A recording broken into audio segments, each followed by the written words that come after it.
Assalamualaikum warahmatullahi wabarakatuh. Selamat siang Ibu dosen dan teman-teman semua. Perkenalkan, nama saya Wan Wina Dayani dengan NIM 2406126464. Di sini saya akan mempresentasikan hasil makalah yang saya buat kemarin dengan judul Unsur-unsur penyuluhan pertanian untuk petani milenial di era teknologi informasi dan komunikasi.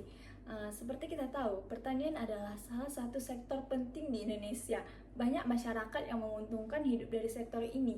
Kehadiran penyuluhan juga sangat penting karena dapat membantu petani untuk mendapatkan pengetahuan baru, meningkatkan keterampilan, dan mengubah perilaku menjadi lebih modern serta produktif. Sekarang ada petani milenial. Mereka ini membawa peluang besar karena lebih akrab dengan teknologi dan lebih berorientasi di pasar. Ditambah lagi, teknologi informasi membuat penyuluhan bisa dilakukan bukan hanya tatap muka, tapi juga secara digital. Ada beberapa unsur-unsur penyuluhan pertanian, yaitu yang pertama ada penyuluh. Penyuluh ini adalah ujung tombak penyuluhan. Ada 3 jenisnya, yaitu ada penyuluh PNS, penyuluh swasta, dan penyuluh swadaya dari petani sukses. Tugas penyuluh bukan hanya menyampaikan informasi, tapi juga bisa menjadi visiator, motivator, mediator, dan organisator. Di era digital, penyuluh bisa hadir di media sosial, bahkan menjadi influencer pertanian bagi petani muda. Selanjutnya ada unsur penyuluhan sasaran. Sasaran utama penyuluhan tentu petani dan keluarganya. Selain itu, ada sasaran pendukung seperti tokoh masyarakat, serta sasaran penentu seperti lembaga keuangan, penelitian, dan pengusaha. Untuk saat ini, yang sangat penting adalah petani milenial. Pemerintah bahkan menjadi program petani milenial sejak 2020 yang memberikan pelatihan teknologi, akses modal, dan peluang pasar modern. Selanjutnya yaitu ada unsur penyuluhan metode. Metode penyuluhan itu ada 3, yaitu yang pertama ada perorangan, misalnya itu ada kunjungan lapangan. Lalu yang kedua itu ada kelompok seperti diskusi atau demonstrasi. Lalu yang ketiga itu ada massal. Massal ini seperti lewat radio, televisi, dan pameran. Namun sekarang metode ini hanya berkembang ke arah digital, bisa lewat webinar, grup WhatsApp, podcast, atau video YouTube. Ini lebih sesuai dengan petani milenial yang butuh fleksibilitas. Lalu yang selanjutnya ada unsur penyuluhan media. Media penyuluhan adalah sarana untuk menyampaikan materi.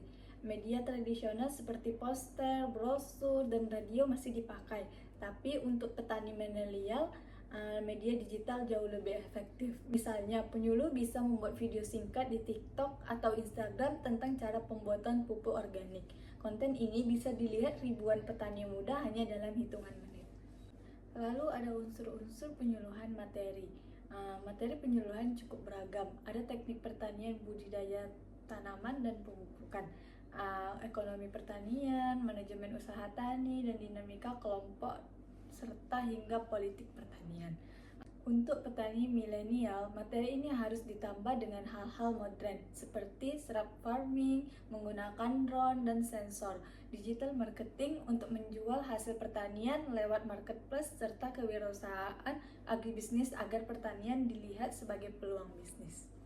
Lalu yang terakhir itu ada unsur-unsur penyuluhan waktu dan tempat.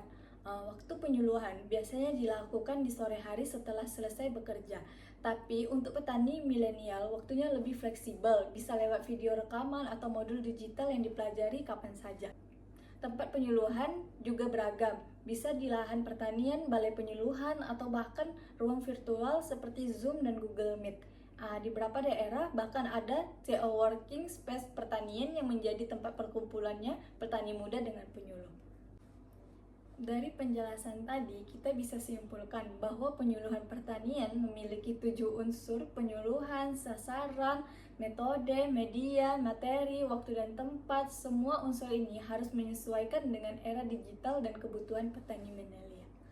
Saya Wamina Dayani, sekian presentasi saya. Terima kasih. Wassalamualaikum warahmatullahi wabarakatuh.